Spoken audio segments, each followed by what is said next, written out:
ప్రియ శ్రోతలారా, ఈ రోజున మీరు నెహెమ్యా గ్రంథం 5వ అధ్యాయం వినబోతున్నారు. ఈ అధ్యాయంలోని 19 వచనాలలో స్వార్థం అనేది దేవుని పనికి ఎలా ఆటంకమవుతుందో వినండి. ద్వితీయోపదేశకాండం 23వ అధ్యాయం 20వ వచనం. అన్యునికి వడ్డీకి బదులు ఇవ్వవచ్చు గాని నీవు స్వాధీనపరచుకొనున్నట్లు చేరబోతున్న దేశములో నీ దేవుడైన యెహోవా నీవు చేసే ప్రయత్నములన్నిటి విషయములో నిన్ను ఆశీర్వదించేటట్లు నీ సహోదరులకు వడ్డీకి బదులు ఇవ్వకూడదు. 1-5 వచనం వరకు. పేరాశ, అంతర్గతమైన దుర్లాభాపేక్ష. తమ సోదరులైన యూదుల మీద జనులు వారి భార్యలు కఠినమైన ఫిర్యాదు చేశారు. కొందరన్నారు, మేము మా కుమారులు కుమార్తెలు అనేకులము, అందుచేత మేము తిని బతకటానికి ధాన్యము మీ వద్ద తీసుకుంటాము. మరికొందరన్నారు, క్షామము ఉన్నందున మా భూములను ద్రాక్ష తోటలను మా ఇండ్లను కుదువ పెట్టాము గనుక మీ యొక్క ధాన్యము తీసుకుంటాము. మరికొందరన్నారు, రాజుగారికి పన్ను చెల్లించడానికి మా భూముల మీద మా ద్రాక్ష తోటల మీద మేము అప్పు చేశాము. మా ప్రాణము మా సహోదరుల ప్రాణము వంటిది కాదా? మా పిల్లలు వారి పిల్లలను పోలిన వారు కారా? మా కుమారులను కుమార్తెలను దాసులవడానికి అప్పగించవలసి వచ్చింది. ఇప్పటికిని మా కుమార్తెలలో కొందరు దాసత్వములో ఉన్నారు. మా భూములు ద్రాక్ష తోటలు అన్యుల వశమున ఉండగా వారిని విమోచించడానికి మాకు శక్తి చాలదు. ఈ మాటలు వింటూ ఉంటే వారి ఫిర్యాదులను బట్టి నేను మిగుల కోప్పడ్డాను. 6వ వచనం నుండి 13వ వచనం వరకు నెహెమ్యా కనుగొన్న పరిష్కారం ఏమిటో వినండి. అంతట నాలో నేనే యోచన చేసి ప్రధానులను అధికారులను గద్దించి, మీరు మీ సహోదరుల వద్ద వడ్డీ పుచ్చుకుంటున్నారు అని చెప్పి వారిని ఆటంకపరచడానికి మహాసమాజమును సమకూర్చి వారితో అన్నాను, అన్యులకు అమ్మబడిన మా సహోదరులైన యూదులను మా శక్తి కొలది మేము విడిపించాము. మీరు మీ సహోదరులను అమ్ముతారా? వారు మనకు అమ్మబడవచ్చునా? వారు ఏమీ చెప్పలేక ఊరుకున్నారు. నేను వారితో అన్నాను, మీరు చేస్తున్నది మంచి పని కాదు. మన శత్రువులైన అన్యుల నిందను బట్టి మన దేవునికి భయపడి మీరు ప్రవర్తించకూడదా? నేను, నా బంధువులు, నా దాసులు కూడా ఇలాగే వారికి సొమ్మును ధాన్యమును అప్పుగా ఇచ్చాము. ఆ అప్పు మేము పుచ్చుకోము. ఈ దినమే వారి యొద్ద మీరు అపహరించిన భూములను ద్రాక్ష తోటలను ఆలివు తోటలను వారి ఇండ్లను వారికి అప్పుగా ఇచ్చిన సొమ్ములో ధాన్యములో ద్రాక్షరసములో నూనెలో 100వ భాగం వారికి మరల అప్పగించండి అని నేను మిమ్ములను బతిమాలుకుంటున్నాను. అందుకు వారన్నారు, నీవు చెప్పిన ప్రకారమే ఇవన్నీ ఇచ్చివేసి వారి నుండి ఏమీ కోరము. అంతట నేను యాజకులను పిలిచి ఈ వాగ్దానము ప్రకారము జరిగించడానికి వారి చేత ప్రమాణము చేయించాను. నేను నా ఒడిని దులిపి అన్నాను, ఈ ప్రకారమే దేవుడు ఈ వాగ్దానము నెరవేర్చని ప్రతివాణ్ణి తన ఇంటిలో ఉండకుండా తన పని ముగించకుండా ఈ విధంగానే దులిపేస్తాను. ఇలాగే వాడు దులిపివేయబడి ఏమీ లేనివాడుగా చేయబడునుగాక. అప్పుడు సమాజకులందరూ అలాగే కలుగునుగాక అని చెప్పి యెహోవాను స్తుతించారు.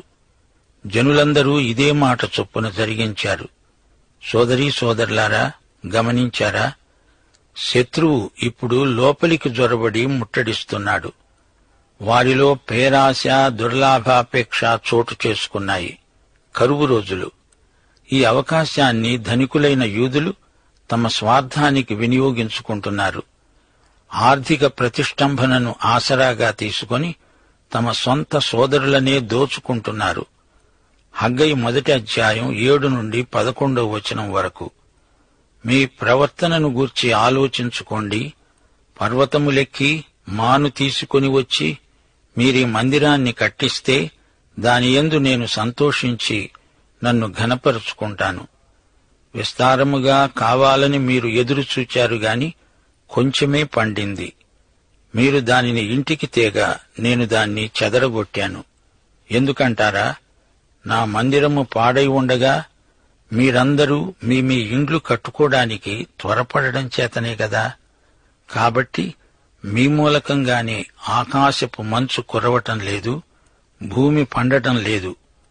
నేను భూమికి పర్వతాలకు అనావృష్టి కలుగజేసి ధాన్యము, ద్రాక్షరసము, తైలము విషయములో, భూమి ఫలించే సమస్త విషయములో, మనుషులు, పశువులు, చేతి పనులు వీటన్నిటి విషయంలో క్షామం పుట్టించాను.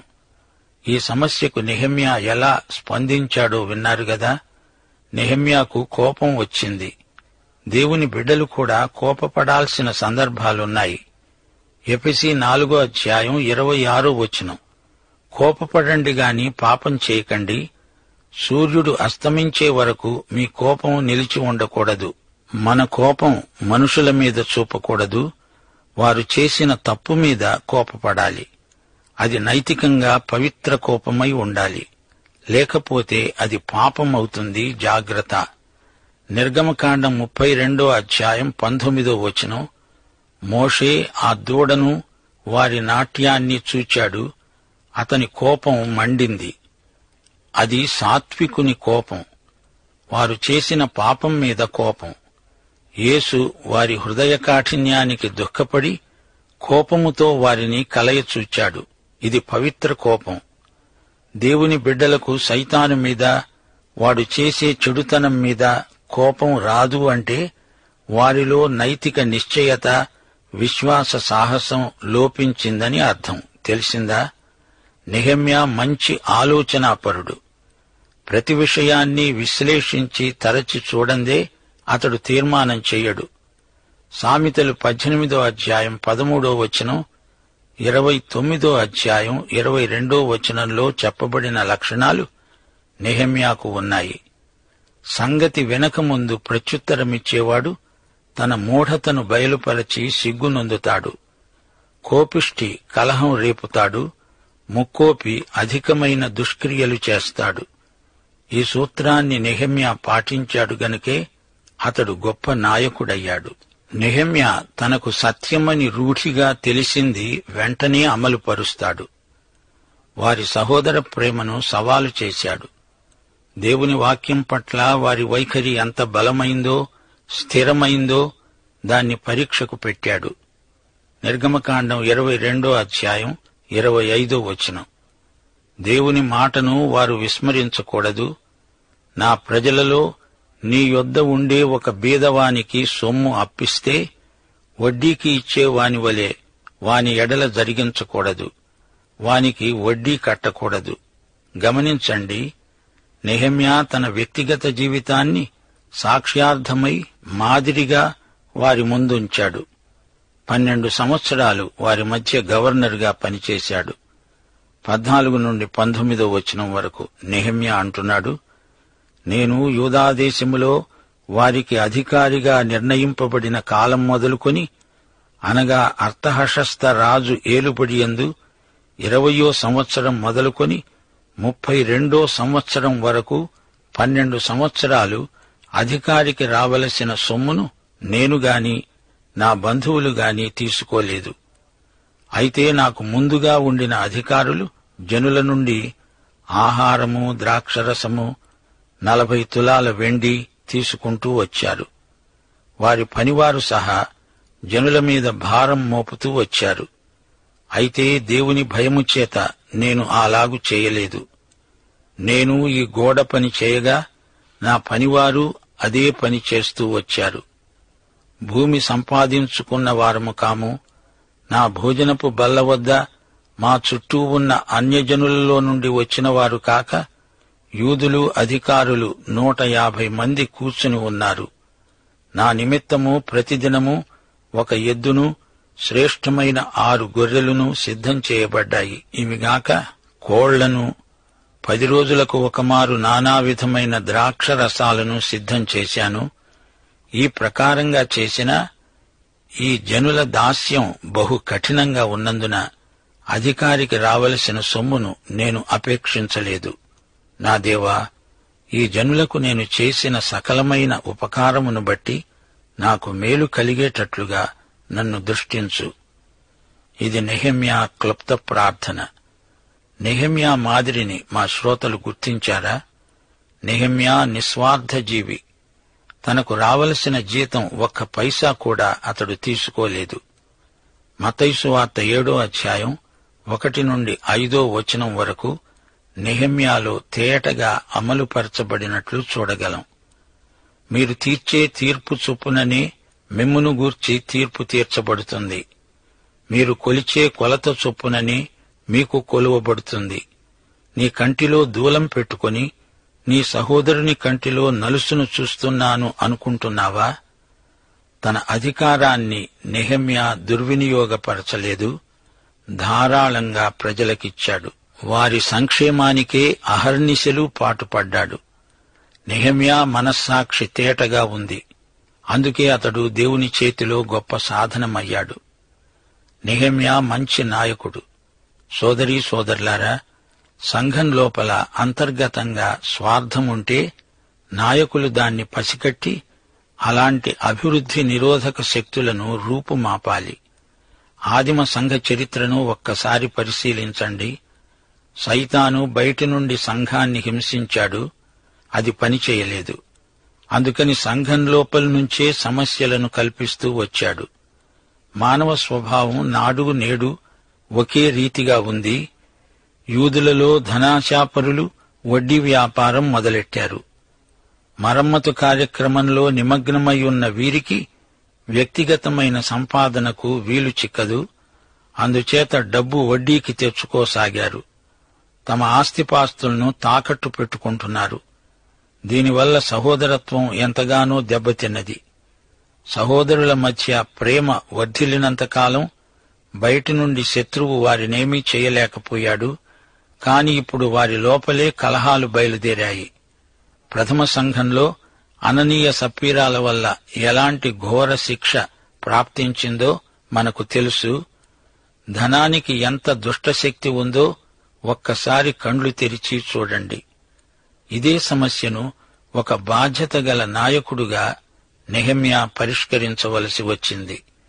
ఫిలిప్పీ 1వ అధ్యాయం 27-28 వచనాలు పౌలు అంటున్నాడు, మీరు ఏ విషయములోనూ ఎదిరించేవారికి బెదరక అందరూ ఒక్క భావముతో సువార్త విశ్వాస పక్షాన పోరాడుతూ ఏక మనస్సు గలవారై ఉన్నారని మిమ్మును గూర్చి వినాలని ఉంది. మీరు క్రీస్తు సువార్తకు తగినట్లుగా ప్రవర్తించండి.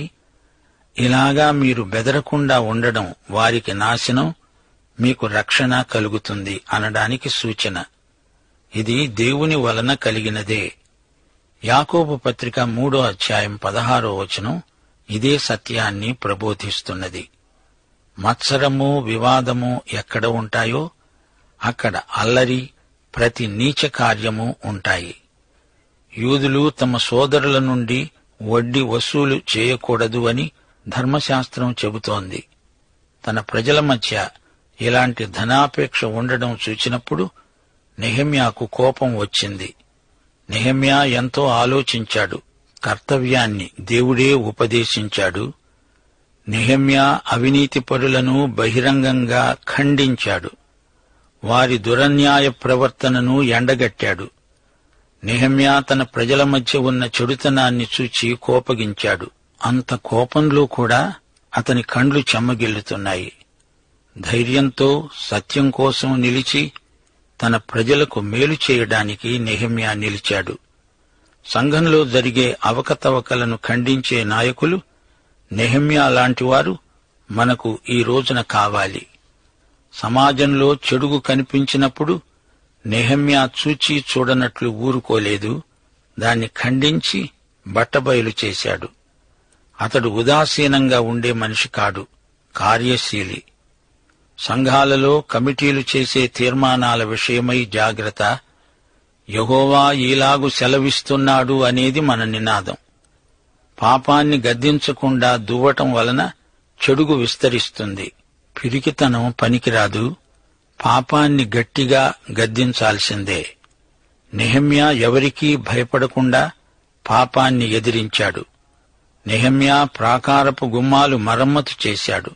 అలాగే తన ప్రజల ఆధ్యాత్మిక జీవితాలను, పాడైపోయిన వారి సాక్ష్యాన్ని మరమ్మతు చేయటానికి పూనుకున్నాడు.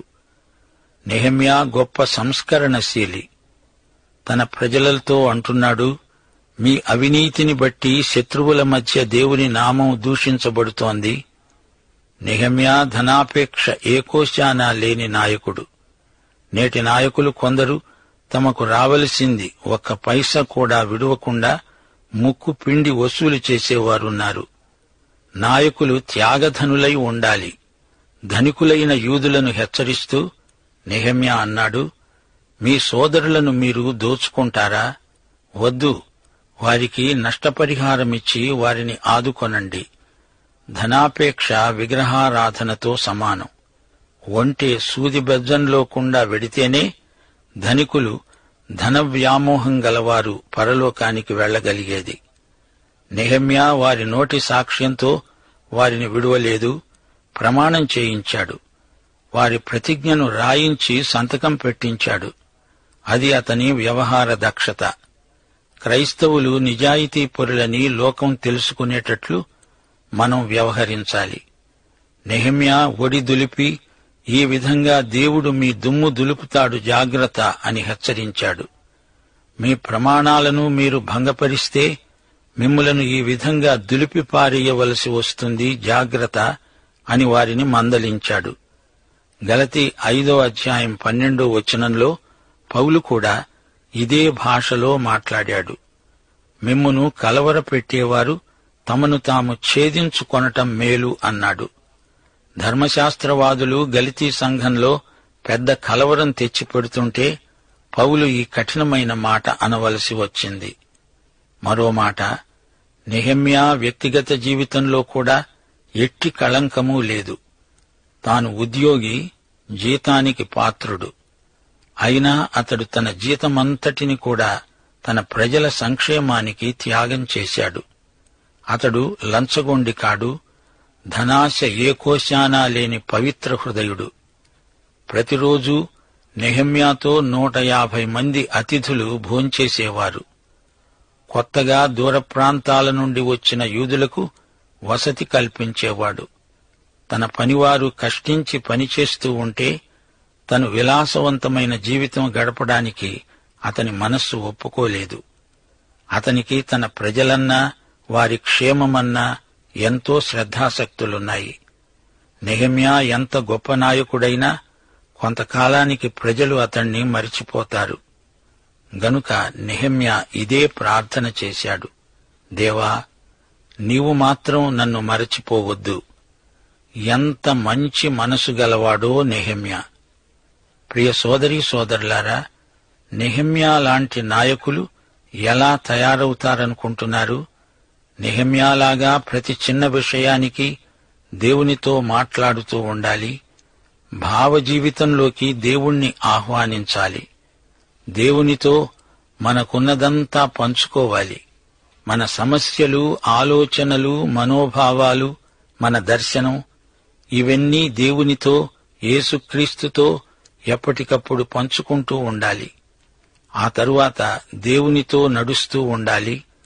దేవుని వాక్యంలో మనం నేర్చుకున్నది వెంటనే అమలు పరుస్తూ ఉండాలి. ఏదో అసాధారణమైనది, అసాధ్యమైనది దేవుడు నీ ద్వారా చెయ్యాలనుకుంటున్నాడు. ఆయనతో, ఆయన ఆత్మతో సహకరించాలి. పాఠం ఇంతటితో సమాప్తం. సర్వశక్తిమంతుడైన అద్వితీయ దేవునికి, మన రక్షకుడు ప్రభువు అయిన యేసుక్రీస్తు ద్వారా మహిమ, మాహాత్మ్యము, ఆధిపత్యము, అధికారము సర్వయుగములకు కలుగునుగాక. ఆమేన్. 1. సహోదరుల మధ్య ఐక్యత లోపించినప్పుడు సైతానుకు జయం. సమైక్యతే విశ్వాసుల బలం. నెహెమ్యా ప్రజలలో సహోదరత్వ భావనను పెంపొందించాడు. 2. సహోదరుల మధ్య స్వార్థపూరితమైన భేదాలు, దుర్లాభాపేక్ష ఉండకూడదు. ధనాపేక్ష విగ్రహారాధనతో సమానం. 3. ఎట్టి పరిస్థితిలోనూ పాపంతో రాజీ పడకూడదు. పాపం మీద కోపం పవిత్రమైనది, పాపి మీది కోపం పాపంతో సమానం. కోపపడండి గాని పాపం చేయకండి. సహోదరత్వంలోని పాపాన్ని చూచి నెహెమ్యా కోపగించాడు. 4. నెహెమ్యా అధికారి. అతనికి జీతం తీసుకునే హక్కు ఉంది. కాని అతడు ఉచితంగా సేవ చేసి తనకు రావలసిన జీతాన్ని ప్రజల అక్కరలకు తిరిగి ఇచ్చేశాడు. దేవుడు మన అక్కరలు తీరుస్తాడు, మన కోరికలు కాదు. ఈరోజు పాఠంలోని ముఖ్యాంశాలు ఇవి.